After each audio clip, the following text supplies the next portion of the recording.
Dois. Olá, gente, tudo bem com vocês? Muitos já me conhecem, meu nome é Poliana, eu advogo há 7 anos no direito do trabalho e nós sempre postamos no meu Instagram, stories, né, sobre direito, sobre psicopatologia, sobre língua portuguesa, que é com a minha amiga Geisa.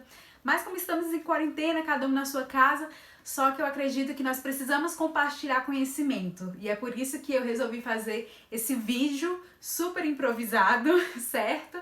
Com o cabelo bagunçado, a gente coloca um terninho em cima do pijama, mas isso é quarentena também. Então vocês já me desculpem os erros que eu possa cometer, mas eu quero ajudá-los nessa questão trabalhista da medida provisória 927. Eu vou tentar ser a mais imparcial possível, né? Não vou entrar em questões políticas, mas sim na questão que nós estamos vivendo dessa medida em específico e isso como vai afetar nossos contratos de trabalho, ok? Então, se vocês tiverem após esse vídeo dúvidas, podem ficar à vontade de perguntar, eu vou buscar sempre ajudá-los, certo? Gente, recentemente, há 2 dias, foi editada a medida provisória 927. Essa medida, ela se fez necessária justamente para regularizar os acordos de trabalho que já estavam sendo feitos. Acordos com o empregado e patrão que se viram obrigados a muitas vezes a fechar seus escritórios, a fechar suas lojas em razão do Covid-19, da pandemia que infelizmente nós estamos enfrentando mundialmente. Então, primeiro ponto, essas faltas, elas são justificadas de acordo com uma lei 13.979 de 2020. Um outro ponto, algumas ações eram necessárias diante desses cenários, de fechar portas e regularizar o que poderia ser feito, né, nesse período. O Decreto-Lei 6 de 2020, ele fala sobre o estado de calamidade pública. Esse estado de calamidade pública, pelo decreto, ele vai se estender até o dia 6 de dezembro de 2020.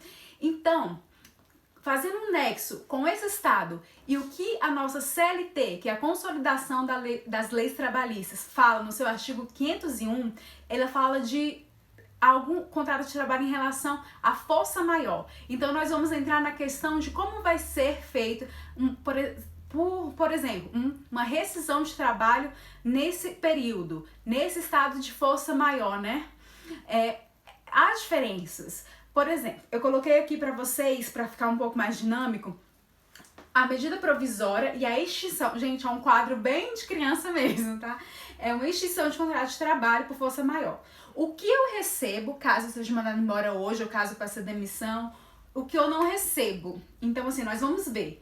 O que eu recebo? Eu recebo meu saldo de salário, eu recebo meu 13º proporcional, as férias mais 1/3 proporcional, eu faço o levantamento do meu FGTS. Agora, o que eu não recebo nesse período de força maior?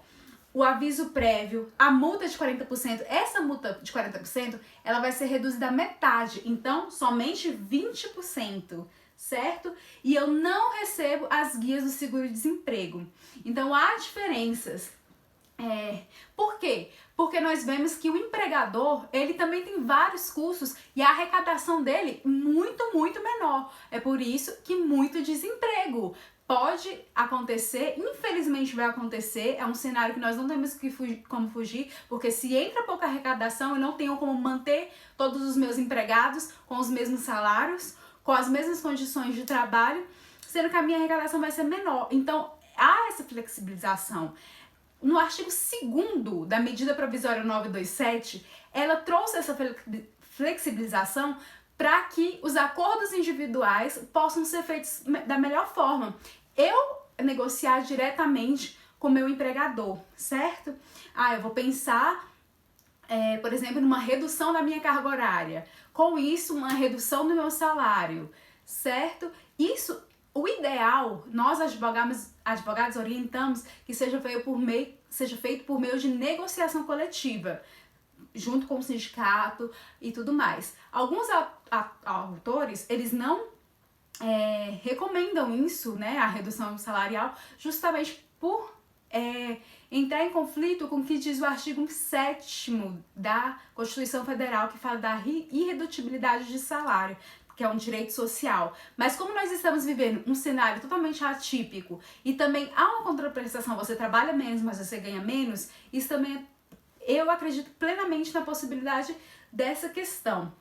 Há possibilidade também de dispensas coletivas. Essas dispensas coletivas não precisam, elas podem ser feitas, inclusive, sem participação do sindicato, certo? Então, a redução de carga horária pode ser feita, até porque tem estabelecimentos, por exemplo, como os postos de combustível. Nós sabemos que o horário deles foi reduzido, não está funcionando mais à noite. Então, assim, pode ser que tenham sido dispensados muitos trabalhadores ou ter sido feito esse acordo. Você trabalha menos e nós vamos negociar o seu salário, certo? Nessa negociação, lá no artigo 611-A da CLT, fala da estabilidade, que enquanto durar a negociação coletiva, o empregador ele não pode dispensar. Então é interessante observar isso também. Tá ok? Então, é o pacto não somente unilateral, bilateral, observar as condições, né, constitucionais também, porque o seu empregador ele também não pode criar um plano mirabolante e absurdo, né, e totalmente que afronta, né, as leis, os bons costumes, a proporcionalidade, mas ele pode negociar com você sim nesse período de crise, certo? Então o artigo 2º ele deu muita liberdade, o artigo 2º da medida provisória, para essas negociações. Então, é só para relembrá-los aqui dessas mudanças que podem ocorrer nesse estado de força maior, do artigo 501. Então, hoje é muito diferente se eu, no minha rescisão contratual. Outra questão que também a medida trouxe foi a possibilidade do teletrabalho. Na verdade, ela já tinha, o teletrabalho ele já é posicionado, né? Já foi na reforma trabalhista, ele já entrou. Então, assim, é possível que alguns empregos entrem com teletrabalho, né? O home office que a gente fala, mas nós sabemos que também existe vários outros empregos que não é possível essa possibilidade. As férias elas podem ser adiantadas, mesmo que você não tenha o período aquisitivo de 12 meses. Eu entrei na empresa, mas eu só tenho 8 meses de trabalho, por exemplo. Eu posso adiantar minhas férias a critério do empregador, mesmo que eu não tenha completado os 12 meses do meu período aquisitivo. Então, há uma possibilidade justamente para que o empregado ele fique em casa, não recebendo, né, as férias, mas para passar esse período que ele não está trabalhando. Outra medida pode ser o banco de horas, que ele também pode negociar, né, patrão e empregado, para adiantar esse banco de horas.